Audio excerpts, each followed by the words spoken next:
This show starts against the romantic tropical backdrop of South America and features swashbuckling daredevils, buried treasure, jungle adventures, brilliant colour, philosophy, art, war, music, science, travel, and megalomaniac evil.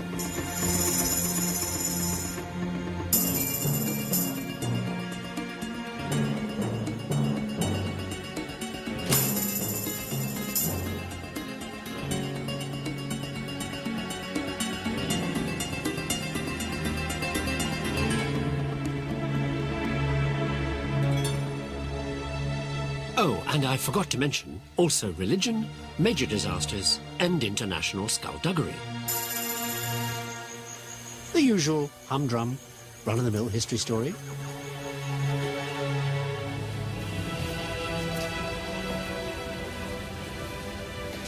And what's it about? It's about how history sometimes behaves just like your friendly local cinema. It sometimes does reruns. You know, an old idea with a new twist. And when that happens, you find yourself with a definite sense of déjà vu.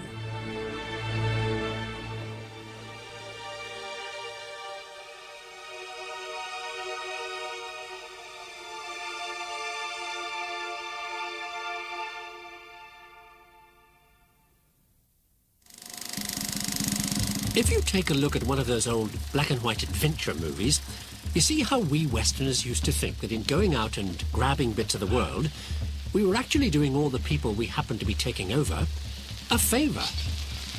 And since we hardly bothered to learn their languages, most of what they got up to just seemed like so much jungle mumbo-jumbo. So when the 16th century Spanish conquistadors got up the South American jungle, without the help of subtitles or language courses, they tended to take much the same view of the locals they came across. As far as they were concerned, well, the only good South American Indian was either dead, converted to Christianity, worked till he dropped, or best of all, sitting on top of a pile of gold and silver to which he invited you to help yourself. Which kind of sums up what happened in Peru when Pizarro moved in on the Incas.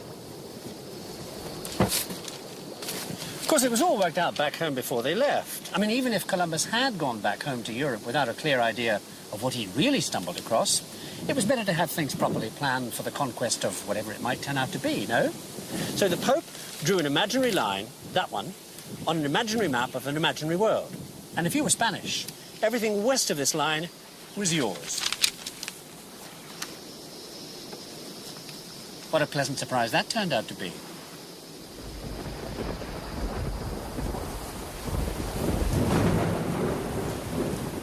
In 1531, fortunately for Pizarro, as he and his men advanced up the jungle, this plan for taking over Inca real estate met virtually no resistance. Because, after a while, there was virtually nobody around to resist. Thanks to a devastating disease the Spaniards happened to be carrying at the time, called smallpox, to which the natives had no immunity, and which conveniently reduced the local population of 30 million to 3 million.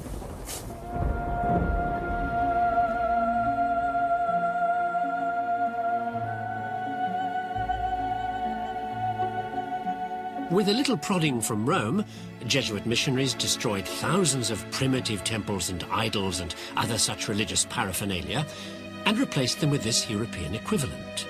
They moved people out of their villages and into security compounds, quote, for their own good, unquote, and then baptized them. As many as 1,500 a day. They opened colleges and churches to train Indians for the priesthood. That way you could baptize more locals. And once baptized, you were legally obliged to do what the Spaniards told you. Neat trick, eh? From about 1550, there was an all-out effort to make the settlers arriving from Spain feel really at home in the New World, with posh accommodation in specially built imitation Spanish towns, like Santo Domingo on the island of Hispaniola.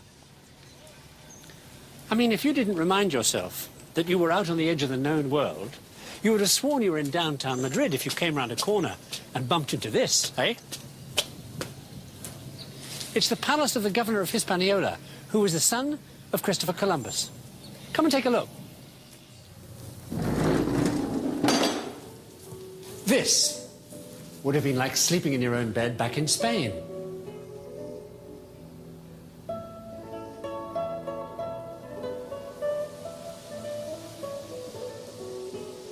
Classic Spanish dining room. Spanish food, of course, cooked in a traditional Spanish kitchen.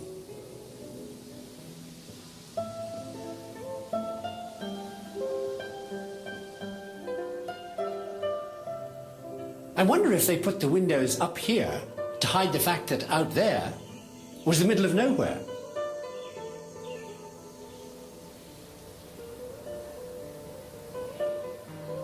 Of course, those who might have been tempted to hightail it back to home and mother when nostalgia for the old country got the better of them probably gave it second thoughts. Given the death penalty for trying it.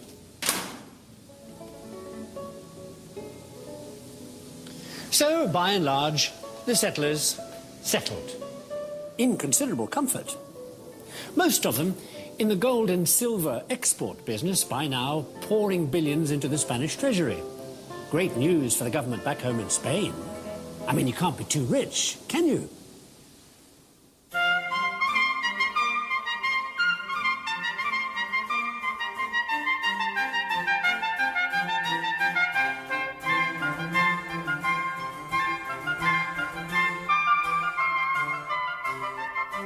Unfortunately for Spain, what you're looking at now is where most of that Inca money ended up. Not in Spain, but Belgium.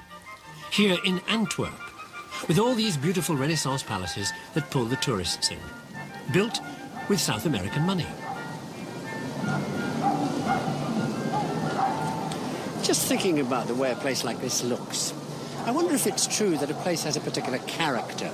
I mean, Roman ruins, Paris boulevards, Viennese Baroque, Renaissance palaces. Because for one brief moment in the past, the place suddenly got loads of cash and spent all the money on improving the environment. Knocking down the mishmash that had been there before and doing the whole place up in the same posh style in fashion at the time. On the basis of, if you've got it, flaunt it. This is why Antwerp attracted money in the first place. Because of what you could buy here, which was just about anything from just about anywhere. Now, I expect you're already noticing the one word missing from this little showcase is the word Spanish. See, all those settlers out in South America, with all that Inca money to spend, couldn't get the luxuries they could now afford from Spain because the Spanish domestic economy just wasn't diversified enough to come up with the goods. But the international port of Antwerp, which at the time belonged to Spain, was.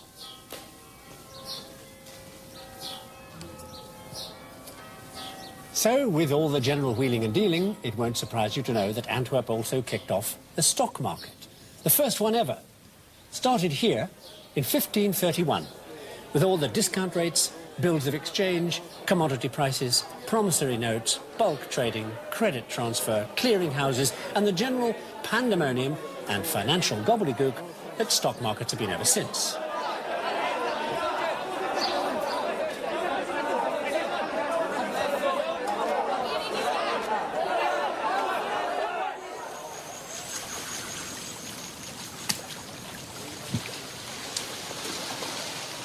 Because what all that Inca silver had done was turn Western life into the money-go-round it is today. Precious metals poured down these South American rivers, across the Atlantic, and into Antwerp in the form of silver bullion, and poured out again in the form of mortgages, credit notes, loans, you name it. For the first time, you could make big money by doing nothing. All you had to have was money, and there was now more of that around than ever before.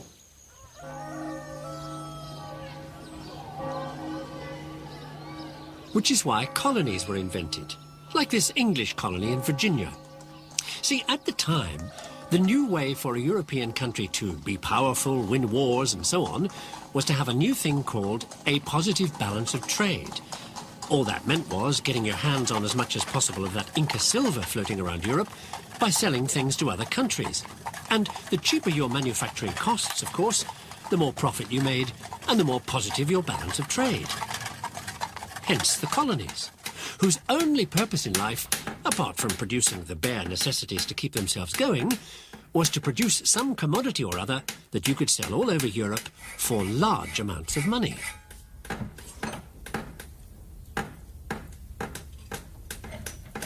The commodity here in Virginia was tobacco, which by law had to be sent only to England, only on English ships, with only English crews, to only English merchants in only English ports. Putting the squeeze on a colony like this meant everybody back in England really made a packet. The only people who didn't clean up were the colonists, who didn't get to see any of the profits they had so kindly generated for the mother country.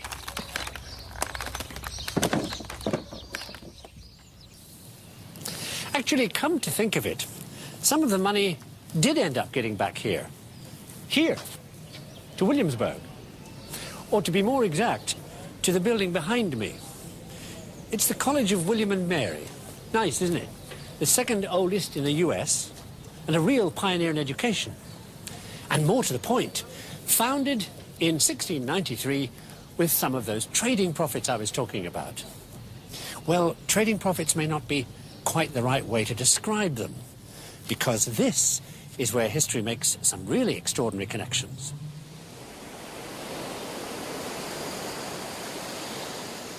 One, two, three, four, five. There was one other way besides trade to get your hands on Inca silver: knocking off Spanish treasure ships in the Caribbean on their way back from South America. And, since anybody else might then take the treasure off you, burying it temporarily for safekeeping.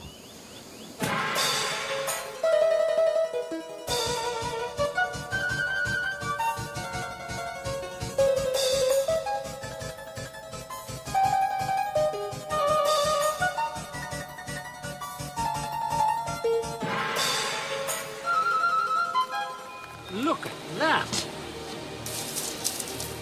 Who knows how much treasure is still buried out here that they never came back for, eh? By they, I mean the kind of criminals who lived in this place, Port Royal, Jamaica. It was a certain type of person with whom otherwise quite respectable governments, especially the English, made the kind of arrangements that make Watergate look like Sunday school. I am, of course, talking pirates, most of whom were quietly under rob, pillage and plunder contract to the English government in return for 50% of whatever it was they managed to knock off. All strictly deniable, of course. I said they lived here in Port Royal, but not for long, because at 11:57 on June the 7th, 1692, everybody's contract was cancelled by that thing they always put in small print: Act of God. An earthquake that would have been off the Richter scale if they'd had one.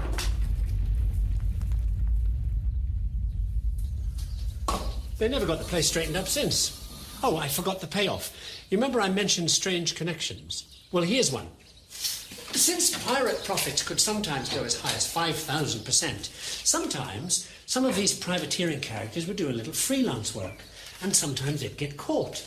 Like a fellow called Wafer, whose punishment was his back pay for 3 years, money which the English government then used to set up the William and Mary College in Virginia. Remember? Meanwhile, more strange connections. One of the other pirates at Port Royal was a fellow called William Dampier, and at one point he went off down to the Yucatan to recruit a bunch of bloodthirsty buccaneers for a grand attack on Panama City. Now, those recruits only did their pirating part-time when they weren't cutting this stuff, logwood. You find it all over South America. You can get a great purple dye from logwood because there are crystals of the dye inside the wood, worth a fortune back then. So some of the Spanish galleons that these logwood cutters turned pirates hit for their gold and silver also carried logwood cargoes. And the other luxury dye from Mexico, cochineal.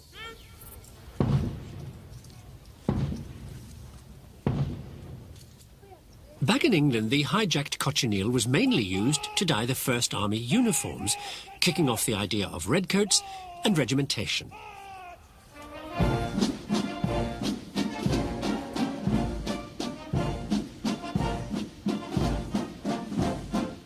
The concept of military discipline was taken several steps further by a distant ancestor of the lady reviewing the British Guards here today. She's Elizabeth II, the ancestor was Frederick the Great of Prussia. who practically invented the modern army, with spit and polish, iron discipline, and permanently clean weapons. Frederick also introduced compulsory military service, brutal punishment, the slow and quick march, and regular pay. In 1742, he cut troop formations to 3 ranks to make them more maneuverable and drilled them round the clock. Not surprisingly, he won every battle he fought.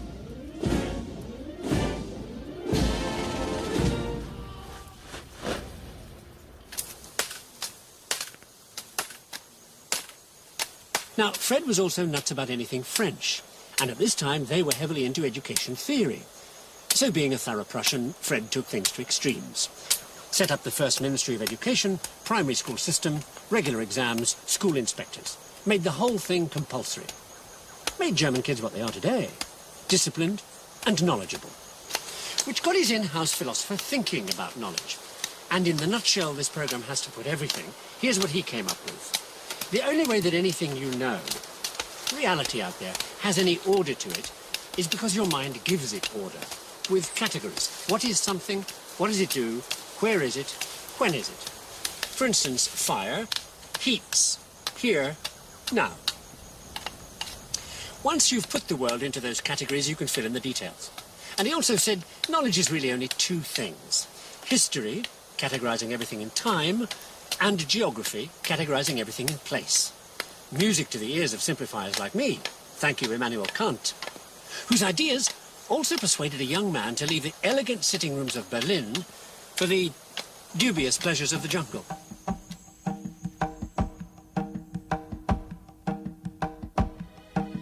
The young man's name was Alexander Humboldt, and in 1799, all excited by what Kant had said about categorizing knowledge, he went off to spend 5 years in South America, inventing geography and environmentalism.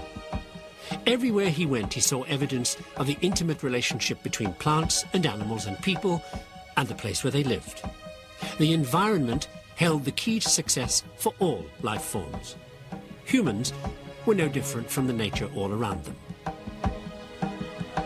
When he got back home, Humboldt wrote the bestseller of all time about his trip and changed everything people thought about the world.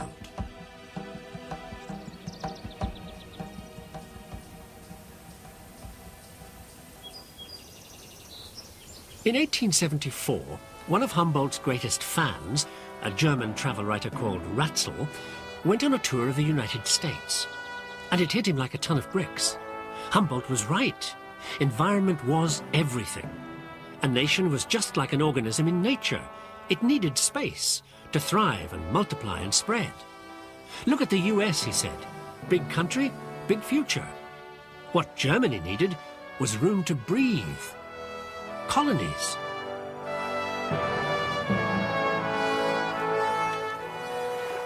Fortunately for Ratzel, the theory of evolution has just come out, so he goes home, puts together a mishmash of Darwin and Humboldt, and starts laying them in the aisles with public lectures on the subject of human geography. Totally hits a spot with his German co-nationals, who've just become a united country for the first time and are thinking of, well, moving out and taking over here and there. But Ratzel really blows them away when he starts to talk about how there's only room on the planet for one superstate, how nations and nature obey the same rules of survival. In 1932, the book Ratzel had written about his theory excited a fellow called Haushofer, one of whose politically radical friends was in jail and writing his own book. When Haushofer showed him Ratzel's work, this guy read just what he was thinking himself. Only through expansion could Germany fulfill her destiny as one of history's winners. Superior organisms like Germany needed room. So when his book came out, it was all there. Racial purity, Aryan conquest, world domination.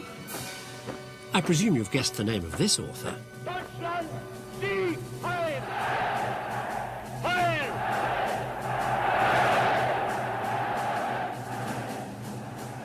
Well, that's almost it. The name of that book that Ratzel was inspired by Humboldt to write when he got back from America, the one about expand and take over, was Lebensraum. And thanks to Haushofer and his pals in prison, Lebensraum, expansionism, became part of Nazi policy.